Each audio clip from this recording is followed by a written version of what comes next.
semua, perkenalkan kami dari kelompok 6, kelas B1 semester 6, Universitas Pembangunan Indonesia Manado, Fakultas Ilmu Keperawatan. Saat ini kami akan membahas tentang konsep asuhan keperawatan dan asuhan keperawatan keluarga pada keluarga Tuan S, pasien Nyonya I, dengan diagnosa medis hipertensi. Konsep asuhan keperawatan meliputi pengkajian, diagnosa keperawatan, intervensi, implementasi, dan evaluasi. Pengkajian menurut Friedman 2013 dalam asuhan keperawatan keluarga diantaranya adalah: pertama, data umum; kedua, genogram; ketiga, status sosial; keempat, riwayat kesehatan keluarga; kelima, karakteristik lingkungan; keenam, fungsi keluarga; yang ketujuh, stres dan coping keluarga; yang kedelapan, pemeriksaan fisik; yang kesembilan yaitu harapan keluarga. Diagnosa keperawatan. Dalam perumusan diagnosa keperawatan keluarga dapat diarahkan pada sasaran individu atau keluarga. Komponen diagnosis keperawatan meliputi masalah atau problem, penyebab atau etiologi, dan atau tanda atau sign. Sedangkan etiologi mengacu pada 5 tugas keluarga, yaitu: pertama, ketidakmampuan keluarga mengenal masalah; kedua, ketidakmampuan keluarga mengambil keputusan; ketiga, ketidakmampuan keluarga merawat anggota keluarga yang sakit; keempat, ketidakmampuan keluarga memelihara lingkungan; kelima, ketidakmampuan keluarga menggunakan fasilitas kesehatan. Prioritas masalah asuhan keperawatan keluarga, yaitu kita akan menentukan nilai atau scoring dengan kriteria: yang pertama, sifat masalah; yang kedua, kemungkinan masalah dapat diubah; yang ketiga, potensi masalah untuk dicegah; yang keempat, yaitu munculnya masalah. Penentuan nilai atau scoring dapat menggunakan rumus, yaitu skor dibahagi angka tertinggi dikali nilai bobot. Cara melakukan penilaian yaitu: pertama, tentukan skor untuk setiap kriteria; yang kedua, skor dibagi dengan angka tertinggi dan dikalikan dengan bobot; ketiga, jumlah skor untuk semua kriteria; yang keempat, tentukan skor. Nilai tertinggi menentukan urutan nomor diagnosa. Diagnosa keperawatan yang mungkin muncul pada keluarga dengan masalah hipertensi berdasarkan Standar Diagnosa Keperawatan Indonesia atau SDKI PPNI 2017, yaitu: pertama, nyeri akut berhubungan dengan ketidakmampuan keluarga mengenal masalah; kedua, gangguan rasa nyaman berhubungan dengan ketidakmampuan keluarga mengenal masalah; ketiga, defisit pengetahuan berhubungan dengan ketidakmampuan keluarga mengenal masalah; keempat, manajemen kesehatan keluarga tidak efektif berhubungan dengan ketidakmampuan keluarga merawat anggota keluarga yang sakit; kelima, ansietas berhubungan dengan ketidakmampuan keluarga mengenal masalah; keenam, coping tidak efektif berhubungan dengan ketidakmampuan keluarga mengambil keputusan; ketujuh, intoleransi aktivitas berhubungan dengan ketidakmampuan keluarga menggunakan fasilitas keluarga. Kita masuk pada intervensi. Perencanaan keperawatan keluarga adalah sekumpulan tindakan yang direncanakan oleh perawat untuk membantu keluarga dalam mengatasi masalah keperawatan dengan melibatkan anggota keluarga. Intervensi keperawatan keluarga dengan hipertensi menggunakan standar intervensi keperawatan Indonesia dan standar luaran keperawatan Indonesia adalah: 1. Diagnosa nyeri akut berhubungan dengan ketidakmampuan keluarga mengenal masalah. Intervensi, edukasi manajemen nyeri, observasi. 1. Identifikasi kesiapan dan kemampuan menerima informasi terapeutik. 2. Sediakan materi dan media pendidikan kesehatan. 3. Jadwalkan pendidikan kesehatan sesuai kesepakatan. 4. Berikan kesempatan bertanya. Edukasi. Jelaskan penyebab periode dan strategi meredakan nyeri. Anjurkan memonitor nyeri secara mandiri. Anjurkan menggunakan analgetik secara tepat. Ajarkan teknik non-farmakologi untuk mengurangi rasa nyeri. Implementasi. Tindakan perawat adalah upaya perawat untuk membantu kepentingan klien, keluarga, dan komunitas dengan tujuan untuk meningkatkan kondisi fisik, emosional, psikososial, serta budaya dan lingkungan tempat mereka mencari bantuan. Tindakan keperawatan adalah implementasi atau pelaksanaan dari rencana tindakan untuk mencapai tujuan yang spesifik. Evaluasi. Evaluasikan kegiatan yang membandingkan antara hasil implementasi dengan kriteria dan standar yang telah ditetapkan untuk melihat keberhasilannya. Evaluasi dapat dilaksanakan dengan SOAP. Dengan pengertian S adalah ungkapan perasaan dan keluhan yang dirasakan secara subjektif oleh keluarga setelah diberikan implementasi keperawatan. O adalah keadaan objektif yang dapat diidentifikasi oleh perawat menggunakan penglihatan. A adalah merupakan analisis perawat setelah mengetahui respon keluarga secara subjektif dan objektif. P adalah perencanaan selanjutnya setelah perawat melakukan tindakan. Dalam evaluasi harus melihat tujuan yang sudah dibuat sebelumnya. Bila tujuan tersebut belum tercapai, maka dibuat rencana tindak lanjut yang masih searah dengan tujuan.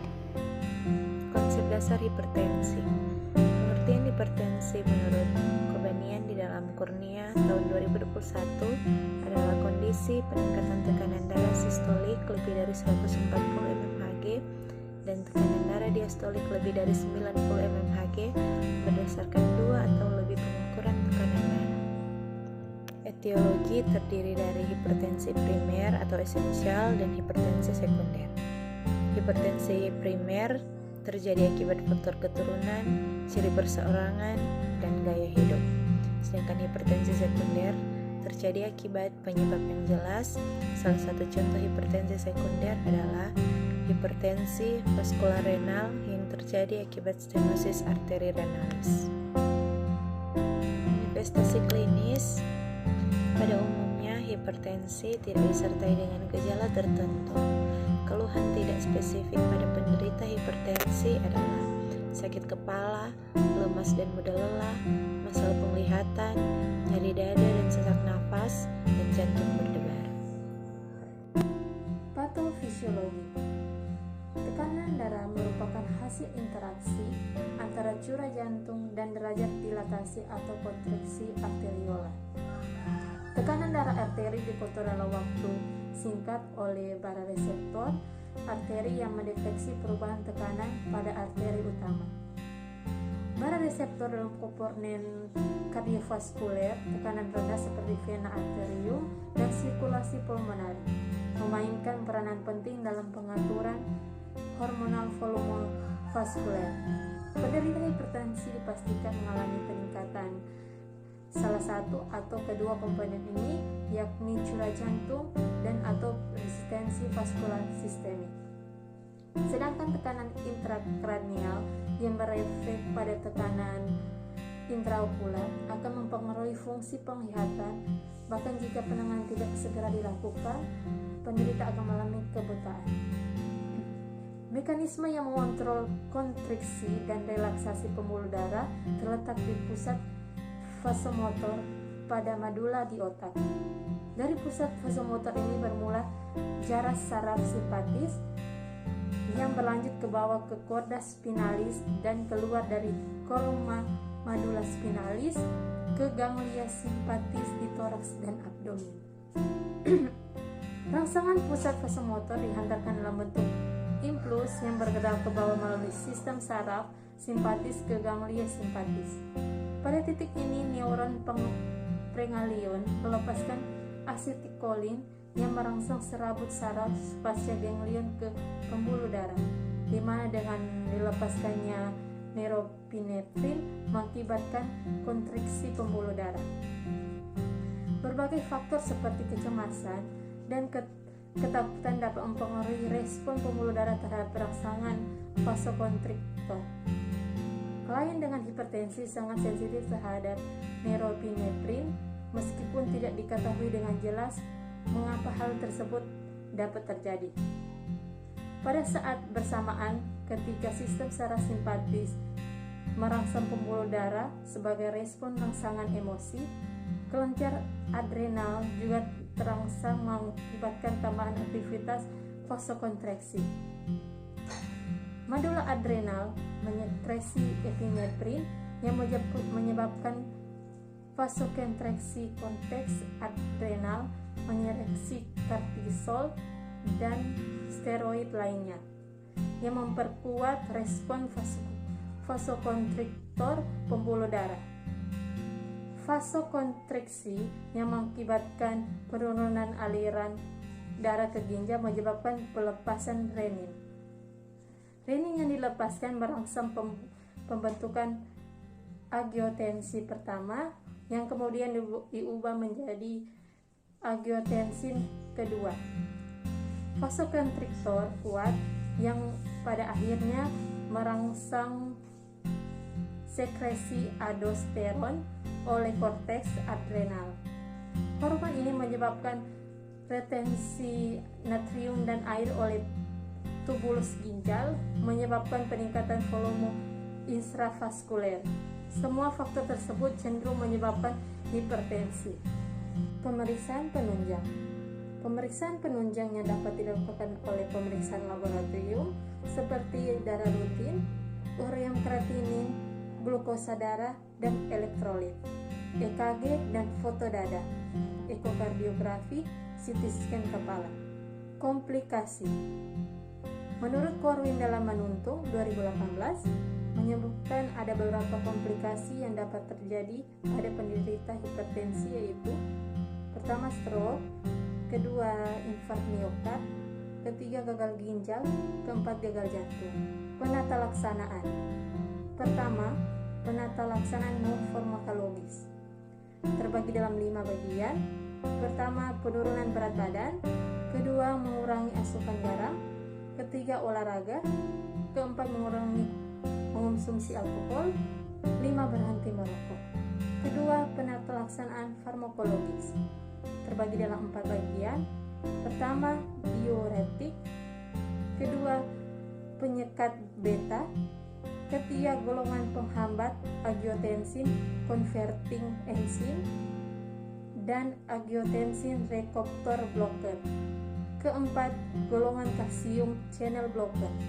Asuhan keperawatan keluarga dengan diagnosa hipertensi. Penggajian. Struktur keluarga dengan nama kepala keluarga Tuan S, alamat Malalayan 2, lingkungan 8. Komposisi keluarga. 1. Nyonya I, umur 70 tahun, jenis kelamin perempuan, hubungan keluarga orang tua, pendidikan SD, tidak bekerja. 2. Tuan S, umur 45 tahun, jenis kelamin laki-laki, hubungan keluarga suami, pendidikan terakhir SMA, pekerjaan petani. Yang ketiga, Nyonya V, umur 44 tahun, jenis kelamin perempuan, hubungan dengan keluarga istri, pendidikan terakhir SMA, pekerjaan ibu rumah tangga. Yang keempat, anak K, umur 8 tahun, jenis kelamin laki-laki, hubungan dengan keluarga adalah anak, pendidikan terakhir SD, pekerjaan pelajar. Yang kedua, latar belakang sosial dan budaya ekonomi. Penghasilan keluarga di bawah UMR, pengeluaran keluarga sesuai dengan penghasilan yang masuk, dana khusus kesehatan tersedia, agama Kristen, tipe rumah keluarga adalah semi permanen, saluran pembuangan air limbah baik, kebiasaan mencuci tangan dengan air mengalir, iya. Yang keempat, status dan kebiasaan hidup sehat keluarga. Riwayat penyakit keluarga adalah hipertensi, kebiasaan berobat, iya. Yang kelima, pemeriksaan kesehatan pasien. Nama pasien Nyonya I, dengan keluhan terkadang nyeri di bagian tengkuk leher, menjalar hingga bahu. Hasil observasi dan pemeriksaan, status kesadaran adalah kompos mentis dengan GCS 15, tekanan darah 170/100, frekuensi nafas 20, frekuensi nadi 80, suhu tubuh 36 derajat Celcius. Diagnosa medis hipertensi. Yang keenam, pengetahuan kesehatan keluarga terkait masalah. Apakah keluarga mengetahui pengertian penyakit yang diderita? Tidak. Apakah keluarga mengetahui penyebab penyakit yang diderita? Tidak. Apakah keluarga mengetahui tanda dan gejala penyakit yang diderita? Tidak. Apakah keluarga mengetahui akibat dari penyakit yang diderita? Tidak. Pada siapa keluarga biasa menggali informasi tentang penyakit yang diderita? Biasanya pada petugas puskesmas atau perawat. Keyakinan keluarga tentang penyakit yang diderita tidak perlu ditangani karena akan sembuh sendiri. Apakah keluarga memanfaatkan fasilitas puskesmas untuk mengobati anggota keluarga? Iya. Apakah keluarga mengetahui cara merawat anggota keluarga dengan penyakit yang diderita? Tidak. Apakah keluarga mengetahui cara mencegah penyakit yang diderita? Tidak. Diagnosa, analisis data subjek. Nyonya I mengatakan sering merasa nyeri di kepala. Nyonya I mengatakan tidak mengetahui cara mengatasi nyeri yang dialami. Masalahnya gangguan rasa nyaman, defisit pengetahuan. Yang ketiga, ketidakmampuan merawat anggota keluarga yang sakit. Prioritas masalah keperawatan keluarga pada klien Nyonya I dengan hipertensi di Puskesmas Minanga. Yang pertama, gangguan rasa nyaman berhubungan dengan ketidakmampuan keluarga mengenal masalah, itu DP skor ada 5. Yang kedua, intoleransi aktivitas berhubungan dengan ketidakmampuan keluarga merawat anggota keluarga yang sakit, skornya 2,67. Yang ketiga, defisit pengetahuan berhubungan dengan ketidakmampuan keluarga mengenal masalah kesehatan, skornya 2,5.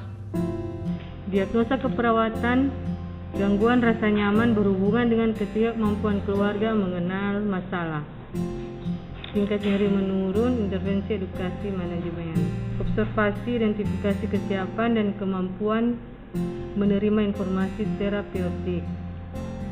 Sediakan materi dan media pendidikan kesehatan. Jadwalkan pendidikan kesehatan sesuai kesepakatan. Berikan kesempatan bertanya edukasi. Jelaskan penyebab, periode, dan strategi meredakan nyeri. Anjurkan memonitor nyeri secara mandiri. Anjurkan menggunakan analgetik secara tepat. Ajarkan teknik non-farmakologis untuk memodifikasi lingkungan. Intervensi terapi aktivitas. Promosi dukungan keluarga. Observasi, identifikasi defisit aktivitas, identifikasi kebutuhan dan harapan keluarga, identifikasi tentang situasi pemicu kejadian, perasaan dan perilaku klien terapeutik. Fasilitasi fokus pada kemampuan bukan defisit yang dialami. Libatkan keluarga dalam aktivitas. Sediakan lingkungan yang nyaman. Fasilitasi program perawatan dan pengobatan yang dijalani anggota keluarga. Hargai keputusan yang dibutuhkan keluarga. Anjurkan melakukan aktivitas fisik, sosial, spiritual, dan kognitif dalam menjaga fungsi dan kesehatan. Anjurkan keluarga untuk memberikan penguatan positif atas partisipasi dalam aktivitas. Jelaskan kepada keluarga tentang perawatan dan pengobatan yang sedang dijalani klien.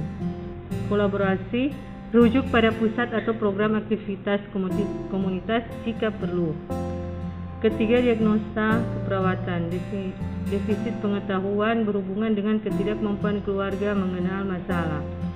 Intervensi, edukasi proses penyakit, observasi, identifikasi kesiapan dan kemampuan menerima informasi terapeutik, sediakan materi dan media pendidikan kesehatan, berikan kesempatan bertanya, jelaskan penyebab dan faktor risiko penyakit, jelaskan proses patofisiologi. Kita masuk dalam implementasi, kemudian evaluasi. Implementasi diagnosa keperawatan yang pertama. Gangguan rasa nyaman berhubungan dengan ketidakmampuan keluarga mengenal masalah. Implementasi, edukasi manajemen nyeri. Mengidentifikasi kesiapan dan kemampuan menerima informasi. Menyediakan materi dan media pendidikan kesehatan. Menjadwalkan pendidikan kesehatan sesuai kesepakatan. Memberikan kesempatan bertanya. Menjelaskan penyebab, periode, dan strategi untuk meredakan nyeri. Menganjurkan memonitor nyeri secara mandiri. Menganjurkan menggunakan analgetik secara tepat. Mengajarkan teknik non-farmakologi untuk mengurangi rasa nyeri. Diagnosa keperawatan yang kedua, intoleransi aktivitas berhubungan dengan ketidakmampuan keluarga memodifikasi lingkungan. Terapi aktivitas, promosi dukungan keluarga, observasi. Identifikasi defisit aktivitas. Identifikasi kebutuhan dan harapan keluarga. Identifikasi tentang situasi, pemicu kejadian, perasaan dan perilaku klien. Terapeutik, fasilitasi fokus pada kemampuan bukan defisit yang dialami. Libatkan keluarga dalam aktivitas. Sediakan lingkungan yang nyaman. Fasilitasi program perawatan dan pengobatan yang dijalani anggota keluarga. Hargai keputusan yang dibutuhkan keluarga. Kita masuk dalam edukasi. Anjurkan melakukan aktivitas fisik, sosial, spiritual, dan kognitif dalam menjaga fungsi dan kesehatan. Anjurkan keluarga untuk memberikan penguatan positif atas partisipasi dalam aktivitas. Jelaskan kepada keluarga tentang perawatan dan pengobatan yang sedang dijalani klien. Kita masuk pada kolaborasi. Rujuk pada pusat atau program aktivitas komunitas jika diperlukan. Diagnosa keperawatan yang ketiga, defisit pengetahuan berhubungan dengan ketidakmampuan keluarga mengenal masalah. Implementasi, edukasi proses penyakit. Mengidentifikasi kesiapan dan kemampuan menerima informasi. Menyediakan materi dan media pendidikan kesehatan. Memberikan kesempatan bertanya, menjelaskan penyebab dan faktor resiko penyakit, menjelaskan proses patofisiologi timbulnya penyakit, menjelaskan tanda dan gejala yang ditimbulkan oleh penyakit, menjelaskan kemungkinan terjadinya komplikasi, kemudian menginformasikan kondisi klien saat ini. Kita masuk dalam evaluasi. Pertama, gangguan rasa nyaman berhubungan dengan ketidakmampuan keluarga mengenal masalah kesehatan. Subjektif, klien mengatakan paham tentang nyeri dan bagaimana mengurangi rasa nyeri. Objektif, klien terlihat mampu menerapkan secara mandiri apa yang sudah dianjurkan. Tekanan darah 140/80, nadi 78, respirasi 18 kali per menit, suhu badan 36,5 derajat Celcius. Asesmen masalah teratasi. Plan intervensi selesai. Diagnosa keperawatan yang kedua. Intoleransi aktivitas berhubungan dengan ketidakmampuan keluarga merawat anggota keluarga yang sakit. Subjektif, klien mengatakan paham tentang penyebab hipertensi, tanda dan gejala hipertensi, komplikasi dari hipertensi, dan proses penyakit hipertensi. Objektif, klien terlihat mampu menjelaskan edukasi yang sudah diberikan. Tekanan darah 140/80, nadi 78 kali per menit, respirasi 18 kali per menit, suhu badan 36,5 derajat Celcius. Asesmen masalah teratasi. Kemudian plan intervensi selesai. Diagnosa keperawatan yang ketiga. Defisit pengetahuan berhubungan dengan ketidakmampuan keluarga mengenal masalah kesehatan. Subjektif, klien mengatakan paham tentang penyebab hipertensi, tanda dan gejala hipertensi, komplikasi dari hipertensi, dan proses penyakit hipertensi. Objektif, klien terlihat mampu menjelaskan edukasi yang sudah diberikan. Tekanan darah 140/80, nadi 78 kali per menit, respirasi 18 kali per menit, suhu badan 36,5 derajat Celcius. Asesmen masalah teratasi, plan intervensi selesai.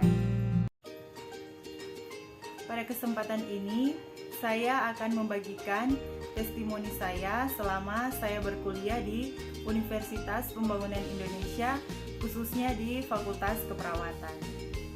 Bagi teman-teman dan juga terlebih khusus para orang tua yang akan menyekolahkan anaknya ke Fakultas Keperawatan, atau bagi teman-teman yang ingin dan tertarik melanjutkan studi di bidang kesehatan, mari bergabung bersama kami di Universitas Pembangunan Indonesia yang sudah terakreditasi B.